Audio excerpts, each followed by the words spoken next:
Got a nice one today, a real nice one. I'm definitely gonna have to throw out some other stuff I've got stuffed in this room. You see my problem. This is my problem. Way too much stuff. So what's gonna go? This thing is the first to go on my list. This piece of crap has to get out of here. The second thing to go would be this. This is just pretty beat up.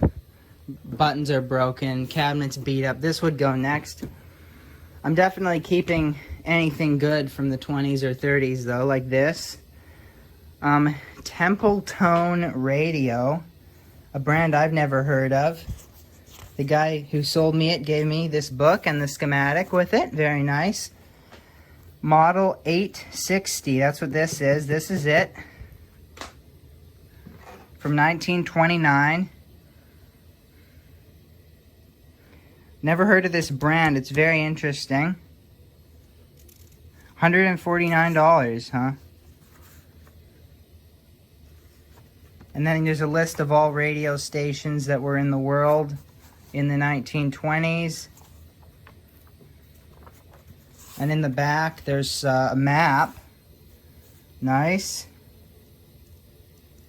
Okay, and then there's more advertising. This is their best model of radio, I believe. 8-90, that's pretty deluxe. With a turntable in 1929, that's very deluxe. Some more advertisements. And here's a schematic for it. Pretty interesting. And then here is more advertising. Here's the factory for the radios. And they went bankrupt at some point, and now they don't exist. It's cool. Here's the dial. See this? Very cool. Temple. It says Temple on there. You can read it. We got your tuning knob, your loose knob that keeps falling off. I think this is volume. It's very stiff to turn. And then you've got a switch. That could be radio or phono, because this has a phono input. And then you've got the speaker. The grill is broken right up here. It's been broken and glued many times, because this is very thin wood. It just breaks. And then someone has replaced the cloth with something ugly. Around the back, all the tubes are there. Here's the phono input, the antenna connection, which the guy has connected up to this old one of these. This is like what you get with one of those cheap stereos. And it's got all the tubes. 1, 2, 3, 4, 5, 6, 7, 8, 9. The speaker is very big. It's all very, very heavy. The wood is very thick. It's all solid wood. The metal is very thick. Very solid construction. It's not very safe though. I'll give it that. You could stick your fingers right in here and get all shocked. You could probably get shocked on this. That's very safe. I love this design. Very safe. The power cord, it looks bad. You can see it's coming apart, or the outer layer is coming apart. There's the inner 2 wires still look in good condition. It's got the nice original plug on it. And the guy said this was working only a few months ago. I'm actually amazed, because you wouldn't think this would still be working, but he said this still worked only a few months ago and quit working. So this is the power supply. It's got your transformer, your filter choke, type 80 rectifier tube, and then you've got up here push-pull audio output tubes. I looked these up. This is a type 45, and these are about $100, $150 each. So if these tubes are bad, I'm just gonna rewire the radio, I guess, and not waste all my money on 2 tubes. And then you've got your audio preamp detector, and then 4 RF tubes here, and 4 RF coils up here. You got the tuning capacitor in this metal can, and then I think one of these is filter capacitors and the other is audio transformers, because this uses 2 audio transformers in it. And this is a solid box full of tar. It's from 1929, and I'm going to plug it in right now. Look at this cord. It is mint. Mint condition. UL approved. Very safe. Very safe. This is the height of safety.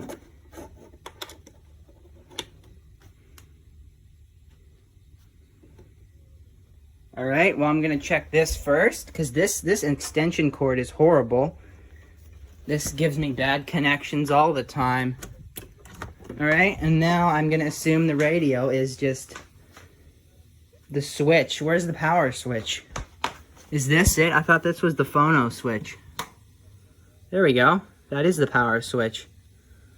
Ooh. Light bulb is glowing nicely. Vacuum bulbs are illuminating nicely. This one's not lighting up. Hey, wait a minute. One of the $150 tubes isn't lighting up.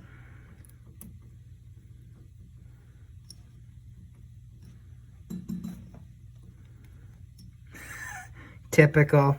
The most expensive tube isn't working. That's nice. But the other ones light up. Alright, and this one. Oh, and I hear hum from the speaker.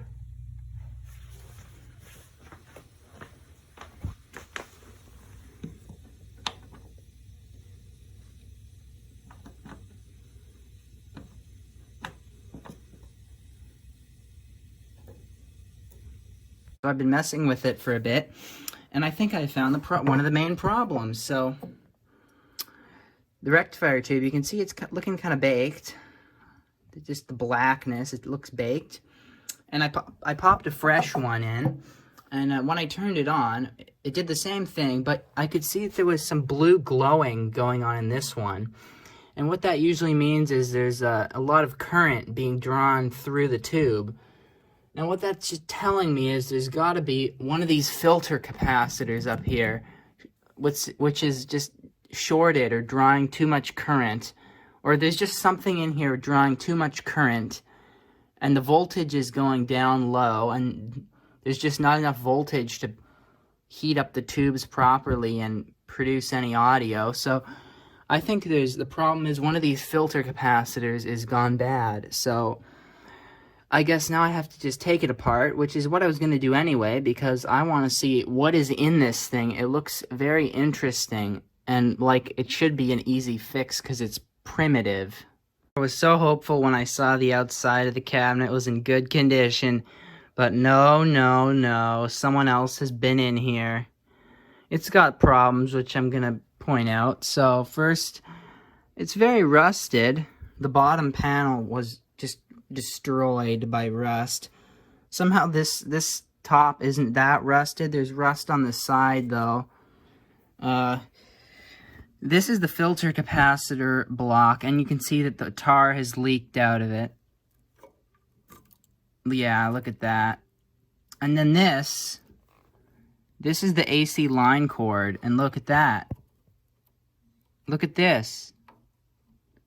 That was almost touching the chassis. That's very safe.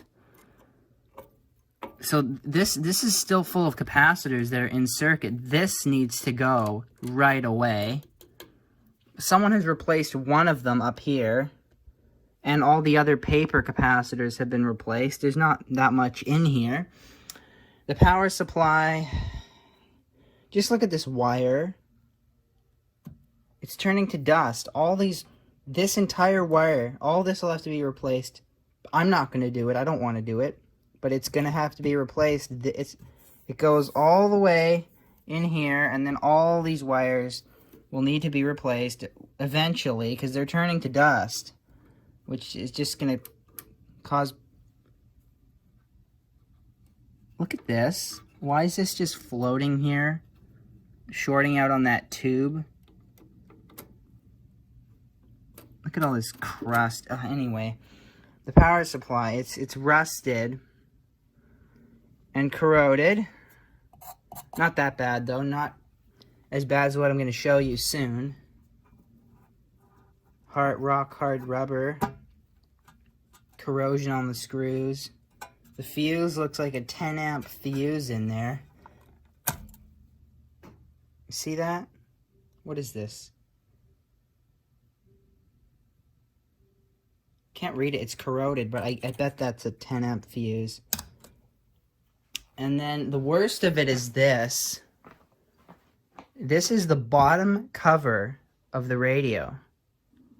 How do you get this much rust in something without completely destroying the wood cabinet? How do you get this much rust? Where does this much rust come from? How? The cabinet's in good shape. The chassis is in good shape. This is in good shape. This has a little bit of rust. But somehow, the bottom cover has ridiculous amounts of rust. It's crumbling apart.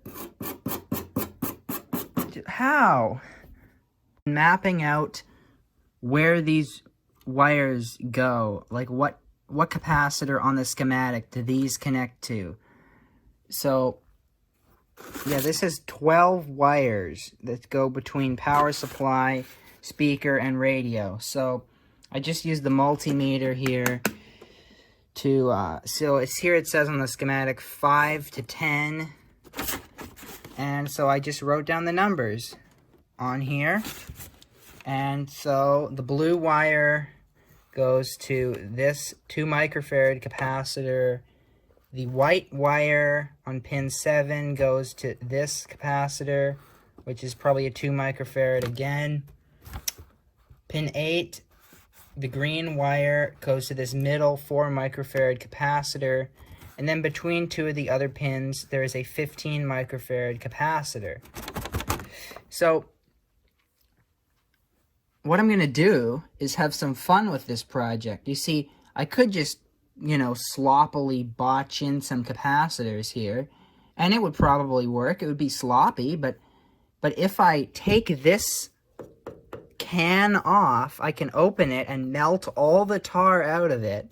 That should be fun. And then I can properly solder in the capacitors on the other side of this board right here. And it would look very neat, and it would be very safe, not going to short out or anything. And it would actually make some use of this big can here. Now this looks like it comes off with 2 bolts, one right here. Oh no, maybe 4. 1, 2, 3, 4. That's easy to get out. I just have to cut the wires. So I think I'm going to do that now and just get it over with, melting the tar. All right, test setup. I just want to test it before I go any further. See if these new capacitors will make it work, just for fun. When I'm done with this, it's going to be better than it ever was from the factory with my amazing 21st century capacitor technology. I put in 3 of these 22 microfarad 450 volt capacitors. I've hooked them all up here, and then the meter, pin 9 is the main B+, and pin 12 is ground. So I'm going to measure the voltage. I'm going to bring it up on the variac. Take 2 on this. I forgot to connect the speaker. And by the way, there is full B+ voltage on this. You would not want to touch this when it's turned on.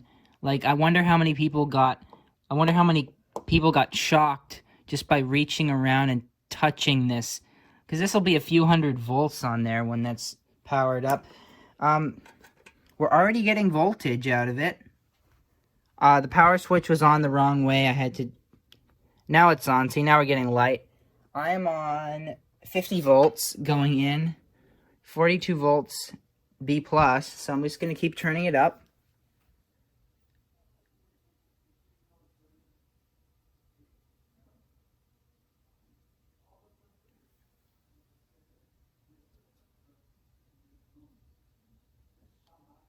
anything from the speaker. There's a bit of hum. Can you hear that? There's a bit of hum. But it's much better than it was before. Before you could hear the hum from like 3 feet away. It was hideous. And by the way, this speaker is very nice. The surround is made of leather or something. It's really nice and deluxe. I think I'm going to connect an antenna, because I also forgot to do that. See, this is what happens when you rush. You forget wires. Maybe that's why it's not doing anything at all anymore. Yeah, maybe that is. Man. Oh well, that's what happens. Every project I do it, you know what? It's fine. At least I found the mistake. There we go. Now I just have to connect the capacitor to that, and we'll try it again. Yeah, this red wire carries the B+ for all of the RF tubes and preamp tubes. So really, this thing, of course, isn't going to do anything without this wire. But anyway, it is connected now, once again. See, this connects to the blue wire. And now I'm just going to turn it on again.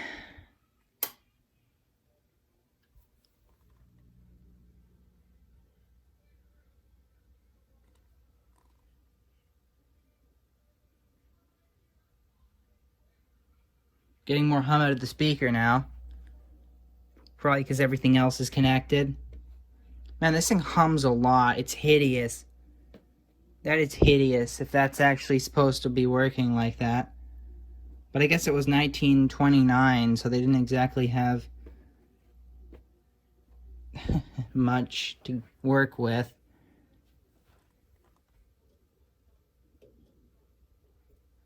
The volume control is just so stiff. Oh man, that is hideous. It's working. It's working. It doesn't sound that good, but that's what you expect when it's from 1929, right?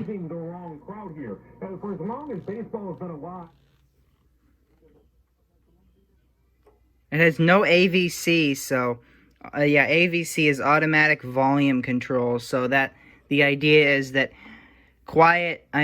distant and local stations, they will be the same volume, and you won't have to be constantly turning the volume up and down. This doesn't have that. I'm gonna try and add it maybe. It's pretty simple. It's just a little feedback circuit. It should make the radio much better.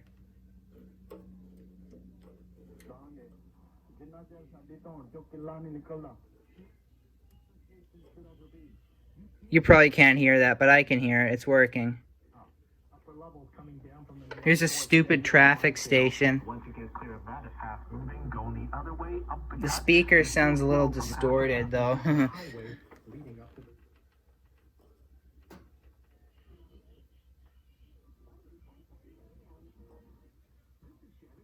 I should get a knob on this. This is just so stiff. It could use oil. This afternoon, wow, they're not turning that flight attendant population over like they used to, are they? So it works.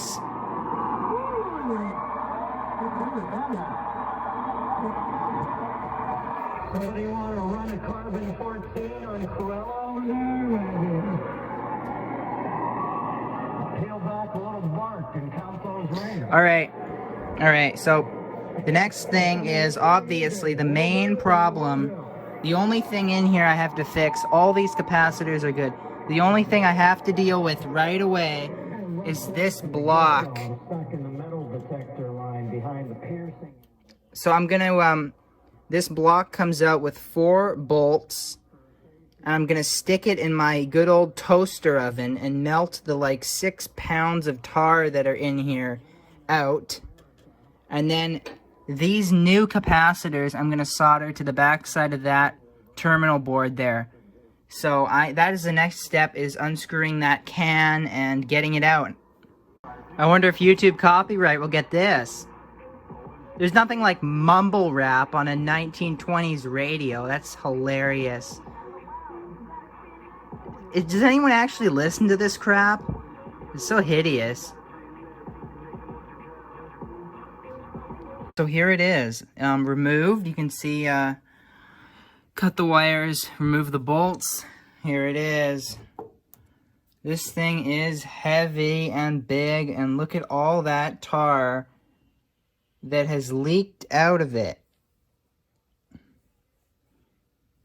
This is a solid box full of tar, and I'm wondering how you actually get this open.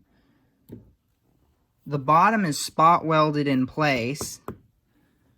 No chance getting the bottom off. The top looks like it's just held in with pressure. That's not welded. That's just a little stamp in the metal. This top must come off. A bit of a gentle tapping with the screwdriver and hammer have got the top off. How lovely. How very lovely. This is going to take ages to melt. It's going to smell. I can already smell it. That just smells like a railroad. You know the railroad ties? They put the little tar on there to preserve it. Yeah, it almost sounds hollow. Oh, the sides are hollow. See the tar? How does the tar leak upwards and out? How does it leak upwards and out of here? You'd think it would leak from the bottom where the terminals are. But anyway, this is going to take a long time to melt. And then, whatever. Alright, here we are outside, of course. You don't want to be doing this inside. It can make smoke. Anyway. Turn that on. I hope it fits. You can see my last tar that I melted is still in here, along with some of the capacitors that I melted out of that Philco. So, again, this is barely gonna fit. Well, I have no choice but to lay it in sideways. It's so heavy. This brick is so heavy, it's gonna like make my whole oven tip over. Anyway. Oh man, that is a very tight fit. Might make a bit of smoke. Come on. Oh, that's fine. The rack is off the rails. But anyway, there we go. It fits. And now we wait a long time. I do believe it's done when smoke starts pouring out of the oven. So, let's see, I have my pliers. Oh yeah, lovely. The neighbors are gonna love this. The smell of my barbecue. It stinks really bad.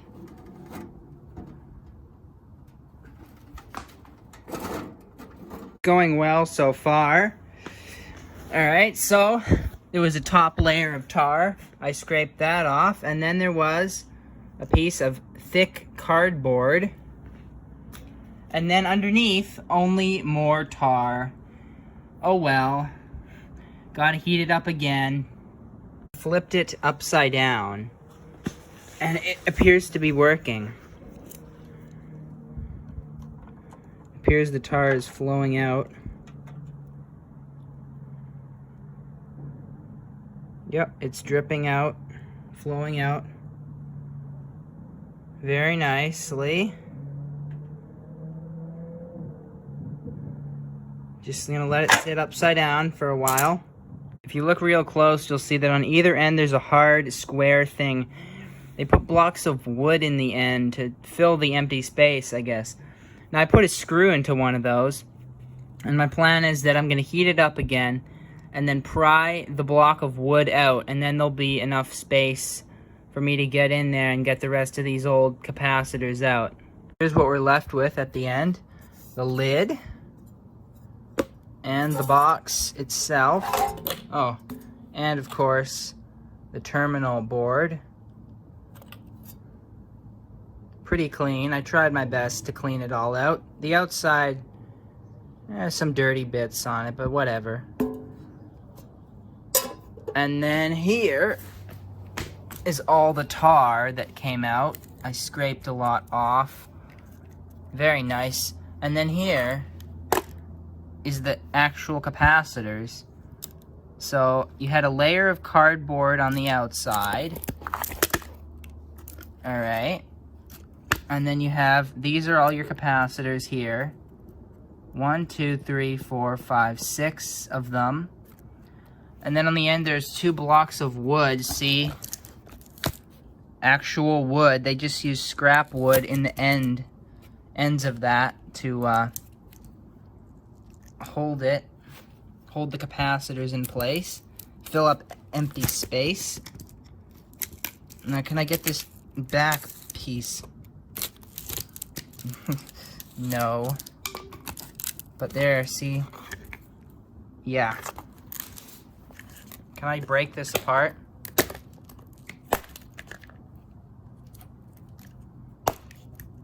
Here's the chassis after cleaning it off. I didn't clean up that tar back there, but no one's going to see that. I did clean up all the surface you can see. Pretty good. The paint is in good shape, except where there's rust. It's ruined, but the paint is in surprisingly good shape on this.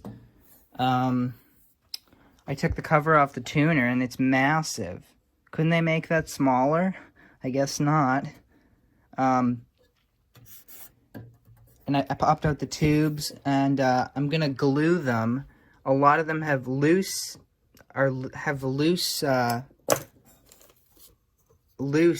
between the base and the glass, so that's bad. So I'm gonna put glue on them so that they don't break when you try and pull them out.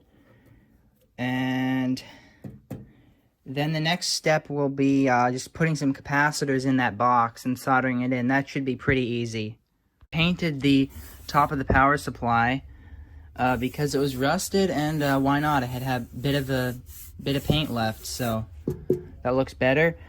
I'm gonna solder up the 3 capacitors onto this.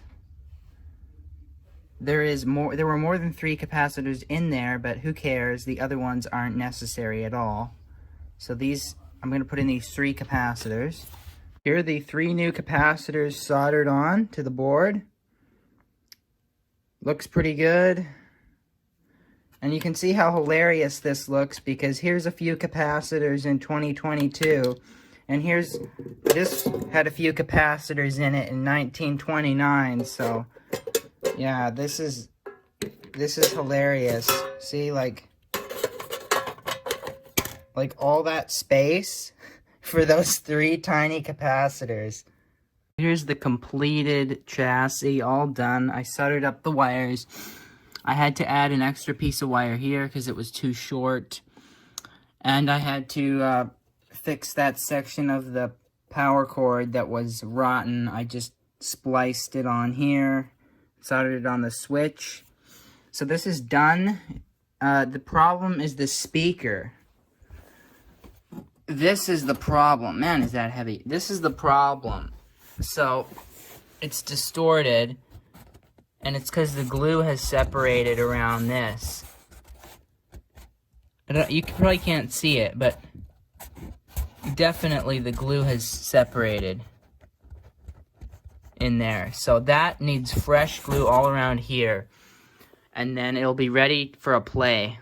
Alright, the glue has finished drying on the speaker. Well, it's not finished, but it's very close. It's good enough for me to test it out. That's not going to separate.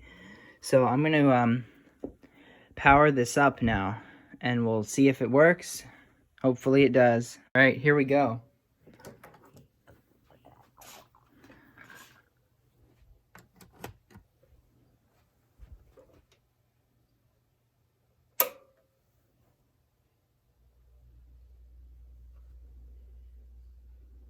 All right, we're getting hum from the speaker. That hum's always going to be there because these output tubes they're directly heated. No, there's no cathode, so it's impossible to not have hum. It's pretty annoying. But yeah, this is about as quiet as it gets. It's fine. And this thing takes a long time to warm up. I'm sure all these ancient tubes are weak.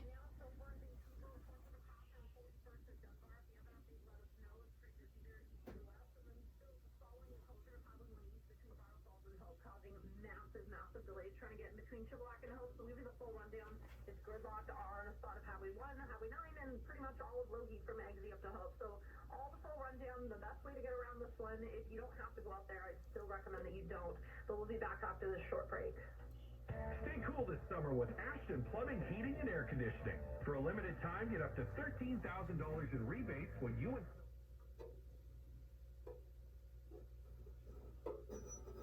That's a little sticky. Could use oil. I'm dancing in Subway. I didn't know this spot existed 2 minutes ago. Life moves so fast. Co-op's Fuel Good Day is back. Preferite adesso caffè, affidando a Mina la seconda.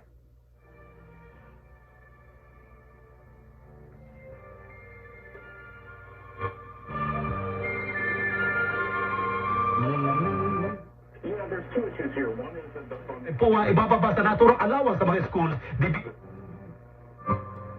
Belle che io trovo. This is City News. I'm Kareem Gouda. Hold on, man, I got passion.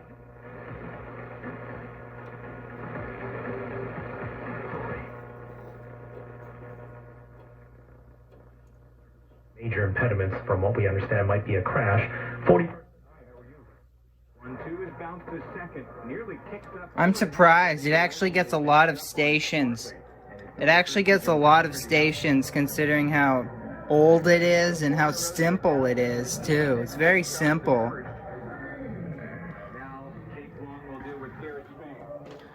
I also, while I was at it, I sanded this down really well, and then I put a coat of some generic paint on it just to kind of protect it from rust, because this thing was extremely rusted. And I think this is done. I think I can call it finished. It's working well. It's working as good as it's gonna get. So I'm gonna put this back in the case. I put a bit of glue onto the speaker cloth there to hold it in. The previous guy had used all this tape, and the glue is gone on it. So we're ready to put the chassis back in here because this thing's done. All right, here it is. Here it is. You can see my paint looking good. All right. The only thing I didn't do was replace this cord, but you know what? It's fine. It's just the outer layer, which has gone bad on it.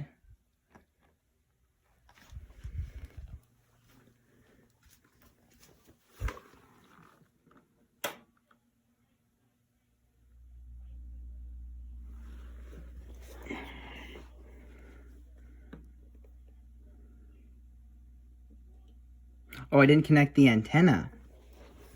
It's not gonna work.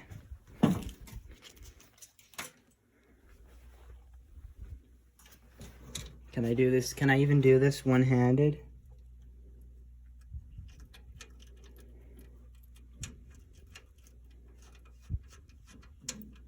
Yeah. Right, I connected the antenna.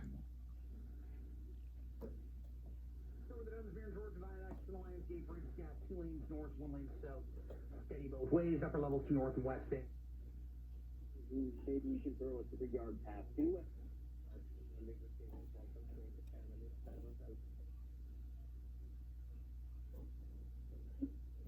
That's Dollarton exit.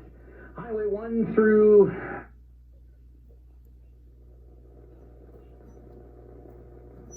Down in Crab Park. I don't yet know whether or not he's been... Well, you gotta be a failure or something. Woo! A few clouds and dropping down to a low of 13. 由本嗰啲information 嘛，個。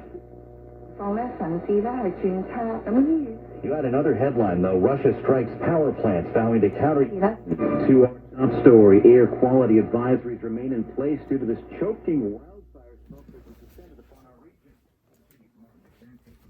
Which areas are being hit the worst? The Fraser Valley, an area of particular concern. It's that fire in the Hope area. Well, there you have it.